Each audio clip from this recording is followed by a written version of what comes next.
जी चलो एक फोटो लेते हैं। संभल कर, कहीं कपड़ों पर आइसक्रीम ना लग जाए। ओह माय गॉड जेक, देखो एक स्नो बनी। चलो फोटो लेते हैं ना, कम ऑन।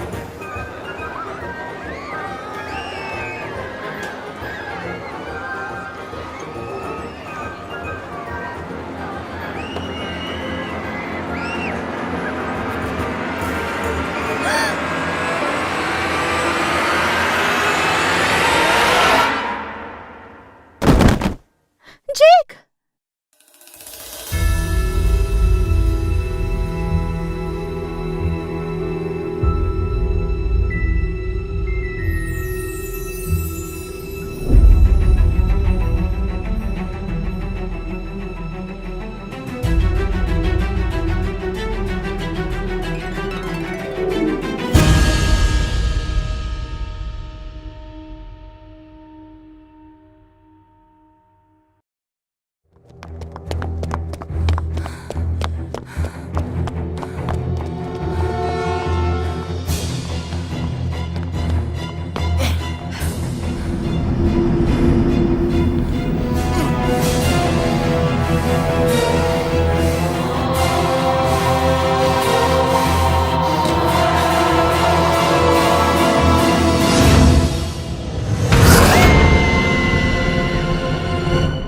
अरे यार, अरे संभल कर, वरना इस पॉपकॉर्न से ज्यादा स्टैटिक लग जाएगा। टीवी कोई च्यू टॉय नहीं होता है, जानते हो ना।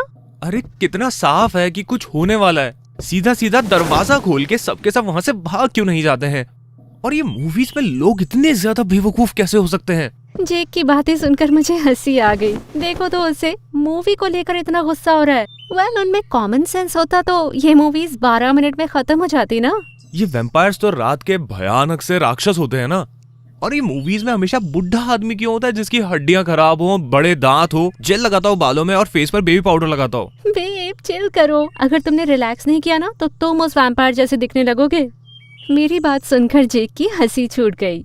सही कह रही हो, मैं और पॉपकॉर्न लेकर आता हूँ।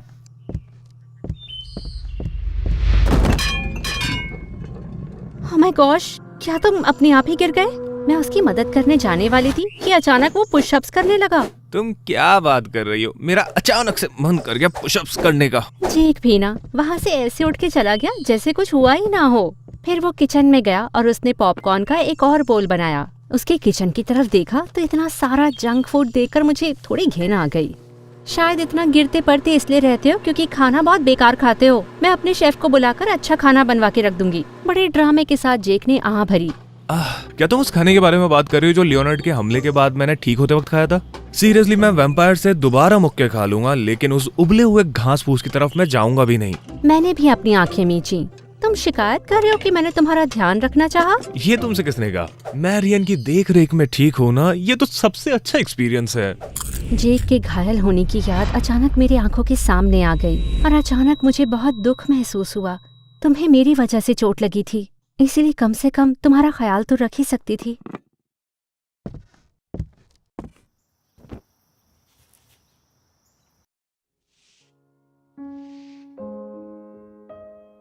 अपने खूबसूरत चेहरे से ये शिकंद हटा दो। मुझ पर उस पागल वैम्पायर ने हमला किया क्योंकि मैं बीच में आ गया था। इसमें तुम्हारी कोई गलती नहीं है कि मुझे चोट लग गई थी, तो प्लीज गिल्टी फील करना बंद करो। पर मैं ही तो इसका कारण थी। सुनो मैरियन, भले ही 1000 बार लड़ना पड़ जाए ऐसी अलौकिक चीजों से, पर तुम्हें बचाने के लिए मैं लड़ूंगा। खून रुक जाएगा, घाव भर जाएंगे और टूटी हुई हड्डियां भी एक साथ जुड़ ही जाएंगी एक ना एक दिन। काफी ताकतवर हूं मैं, थोड़ा तो भरोसा रखो मुझ पर। पता नहीं क्या जादू था जेक में जो मुझे सच में लगने लगा सब ठीक हो जाएगा। तो फाइनली मैं मुस्कुरा दी। भरोसा करो तुम पर, एक ही मुक्का खाकर बेहोश हो गए थे तुम। ए, वो लड़ाई बिल्कुल भी फेयर नहीं थी। मुझे एक वैम्पायर ने मारा था जिसके पास सुपर पावर्स थी। वो मुक्का एक ट्रेन की तरह लगा था।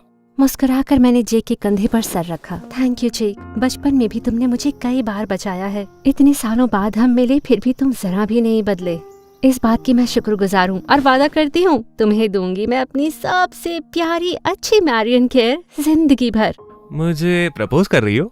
मैं तुरंत पीछे हो गई। मेरा चेहरा लाल हो गया था। मुझे तभी समझ आया था कि मैंने क्या कह दिया। क्या नहीं, मतलब अभी अभी तो हमने डेट करना शुरू किया है और रिलैक्स, मैं मजाक कर रहा हूँ। मुस्कुराते हुए मैं मुड़ी तो मैंने अपने आप को शीशे में देखा। खुद को देखकर सहम गई।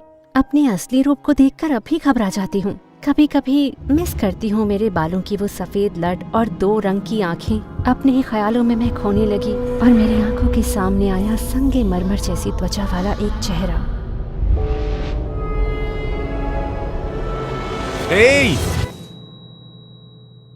ओह सॉरी, क्या हुआ?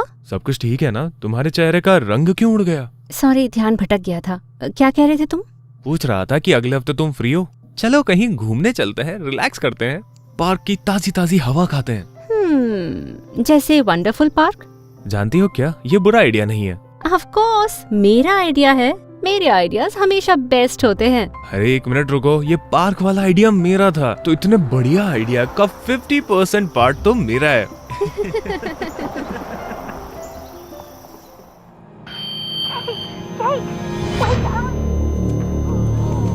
मदद करो, कोई तो मदद करो।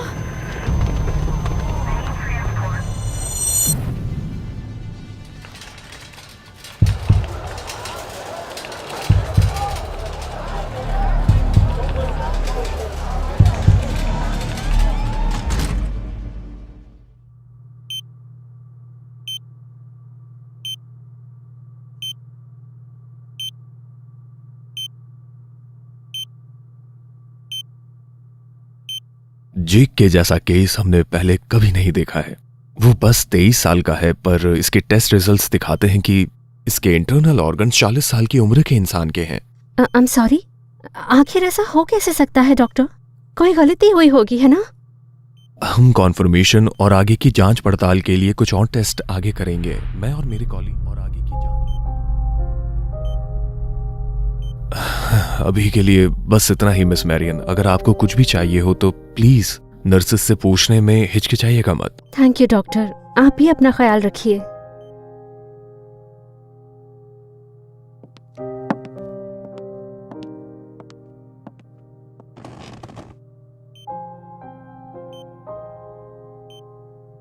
मैं जानती थी तुम्हारे साथ कुछ गड़बड़ है, मुझे माफ कर दो। तुम्हें वंडरफुल पार्क आने के लिए नहीं कहना चाहिए था, ये बेकार आइडिया था। तुम्हें मेरी वजह से चोट पहुंची है।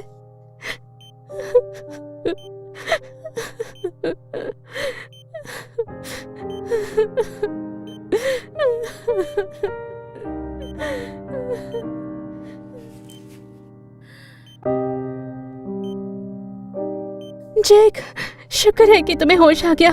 कैसा महसूस कर रहे हो आप? मैं ठीक हूँ, बस थोड़ा सा कमजोर हूँ। अब चिंता करना बंद करो और अपने आंसुओं को पोंछ लो। बस इतना ही, और कुछ अलग नहीं लग रहा? जेक ने मुस्कुराकर मेरे गाल से आंसू पोंछे। मैंने भी कोशिश करके खुद को संभाल लिया ताकि उसे मेरी चिंता ना हो।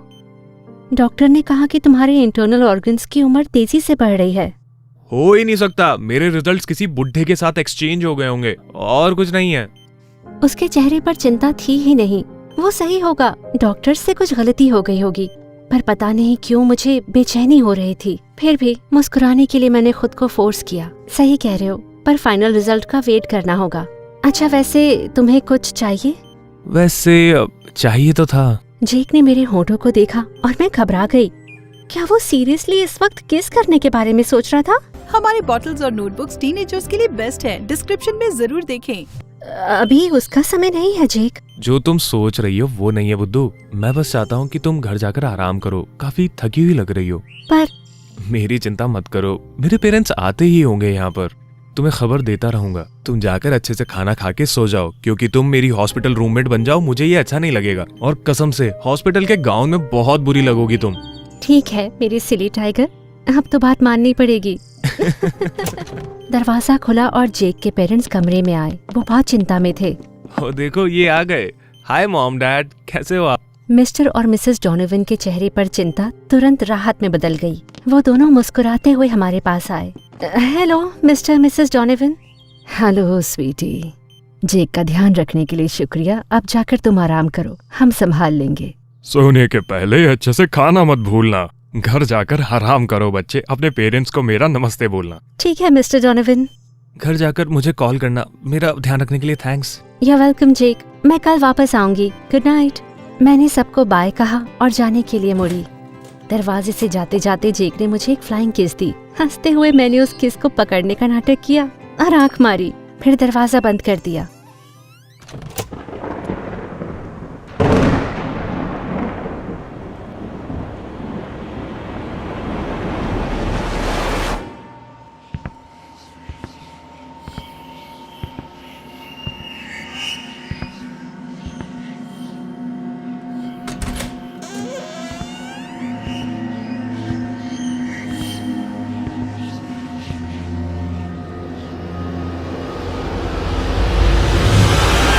जेक!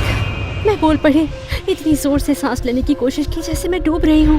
मेरा चेहरा पसीने से एकदम ठंडा पड़ चुका था। सीने के अंदर मेरा दिल तेजी से धड़क रहा था। कांपते हाथों से मैंने नाइट स्टैंड पर रखे अपने फोन को लेने की कोशिश की, लगभग लैंप को भी गिरा दिया। फोन मिलने पर मैं हिम्मत करके उठी और कांपते हाथों से तुरंत जेक का फोन नंबर डायल किया। जेक का फोन बजा। बहुत लंबे समय तक वो बजता रहा। हर घंटी के साथ मेरी बेचैनी बढ़ रही थी और वो धीरे धीरे डर में बदल रही थी। आखिरकार घंटी बंद हुई और मुझे एक आवाज सुनाई दी। हेलो जेक, क्या तुम ठीक हो? भाई, तुम्हें गए हुए तो बस 3 घंटे ही तो हुए हैं। इतनी जल्दी मुझे मिस करने लगी क्या? मुझे तुम्हारी आवाज सुननी थी। सीरियसली बेब, थोड़ा आराम करने की कोशिश करो। यहाँ पर सब कुछ ठीक है, प्रॉमिस। वैसे तो जेक का दिलासा जादू की तरह काम करता है, पर आज नहीं। उस भयानक सपने के बाद नहीं। पर मैं नहीं चाहती कि जेक मेरी चिंता करे, तो मैंने कोशिश करी कि मेरी आवाज में खुशी दिखे। ओके, तुम कहते हो तो तुम्हारी आवाज सुनकर नींद आ जाती है। Nighty night tiger. ये हुई ना बात। गुड नाइट बेब, और रात को मेरे सपने देखना। ओह जेक, तुम्हें क्या पता। मैंने एक गहरी सांस ली, पर मेरे दिल में बेचैनी का तूफान बढ़ता जा रहा था। फिर मेरी आंखें एक कैबिनेट की तरफ गईं, जो मैंने जानबूझ के कमरे के कोने में रखा था। फिर मैं बिस्तर से उतरी और सीधा कैबिनेट की तरफ गई। ड्रॉअर खोलकर मैंने ढूंढना शुरू किया और आखिरकार मुझे वो मिला जिसकी मुझे तलाश थी। ये वो लॉकेट था जो मैग्नस ने मुझे दिया था। इसे वापस करने का मौका नहीं मिला था, तो मैंने इसे अपने ड्रॉअर के अंदर छुपा के रखा था। मैं इस चीज को दोबारा नहीं देखना चाहती थी, क्योंकि ये मैग्नस और जेक दोनों के लिए फेयर नहीं है। पर मैं जानती हूँ कि यहाँ कुछ तो चल रहा है और सिर्फ एक इंसान है जो मुझे जवाब दे सकता है। एक गहरी सांस लेके मैंने खुद को संभाला और फिर बिना डरे मैंने लॉकेट का बटन दबाया। मैंने अपनी सांस रोकी, खुद को तैयार कर रही थी उस पल के लिए जिसमें मैं मैग्नस से फिर से मिलूंगी। 1 सेकंड 1 घंटे जैसा लग रहा था। हर एक पल के साथ मेरे दिल की धड़कन तेजी से बढ़ती जा रही थी और हर धड़कन के साथ मैग्नस का चेहरा मुझे दिखाई देता। और फिर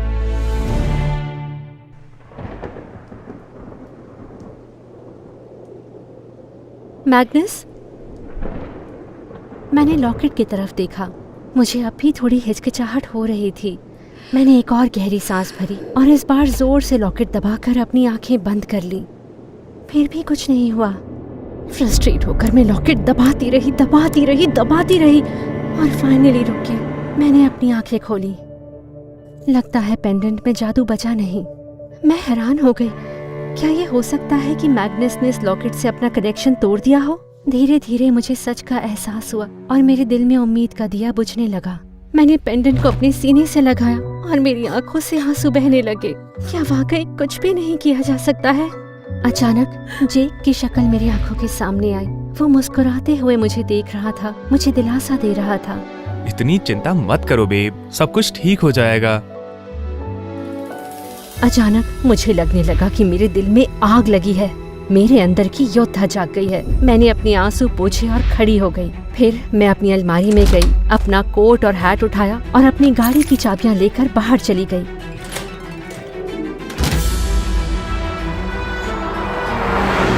अभी भी आधी रात ही थी, लेकिन मैं पूरी स्पीड से मैग्नस के मैंशन की तरफ जा रही थी। मैं तेजी से जंगलों के रास्ते से जा रही थी। पेड़ धुंधले पड़ने लगे। मैंने कभी कार इतनी तेज नहीं चलाई थी, पर लग रहा था कि अब भी बहुत धीरे चल रही है। अचानक एक आवाज से मेरा ध्यान टूटा। फिर देखा कि कार की स्पीड कम होने लगी है और फाइनली वो रुक गई। मैंने दोबारा एक्सेलरेटर दबाया, पर कुछ नहीं हुआ। मेरी नजर गेज पर गई तो खुद पर गुस्सा आया। ओह कम ऑन! मैं इतनी ज्यादा जल्दी में थी कि गाड़ी में पेट्रोल डालना ही भूल गई। ये कोई मजाक है क्या? मैंने कार का दरवाजा खोला, बाहर निकली और पहिए पर एक लात मारी। अब मेरे कानों पर जंगल की आवाजें पड़ रही थी। अपना फोन निकालकर मैंने फ्लैशलाइट ऑन की और फिर बिना डरे मैं रास्ते के बीचों बीच चलने लगी।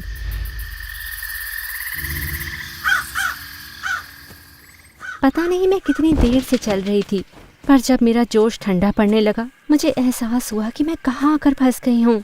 अकेली आधी रात में घने जंगल के बीच चलती हुई। उस सुनसान रास्ते पर चलते हुए एक कौवों का झुंड शायद मुझे देख रहा था। मेरे कदमों की आवाज उन कौवों की काँव काँव और जंगल की आवाजों के बीच घुलने लगी थी। मुझे बेचैनी होने लगी, पर कोशिश करी कि ज्यादा ना घबराऊं। ओह जैक, काश तुम यहाँ होते तो मुझे रोक लेते। काफी टाइम हो गया था। इस घने जंगल के कोहरे के बीच फाइनली मुझे रोशनी की हल्की सी किरण दिखी। ये मैग्नस के मैंशन के दरवाजे पर लगी लैंप की थी। मैं चलती रही, पर लग रहा था कि कौवे पास आते जा रहे हैं। कान चीरने वाली उनकी आवाज लग रहा था कि तेज होती जा रही है, जैसे मुझे कह रहे हो कि भागो, मुड़कर मत देखना। लेकिन मैं चलती रही। अंधेरे के बादल आ गए, धीरे धीरे चांद को छुपाते हुए। आसमान में अचानक बिजली चमकी और बहरा कर देने वाली गड़गड़ाहट हुई। घबराकर मैं सहम गई, लेकिन खुद को शांत करना था। दोबारा बिजली गिरी और अचानक आसमान में कौवे और ज्यादा बेचैन होकर चिल्लाने लगे। मैंने नजरें घुमाई तो देखा कौवे और पास आ गए थे।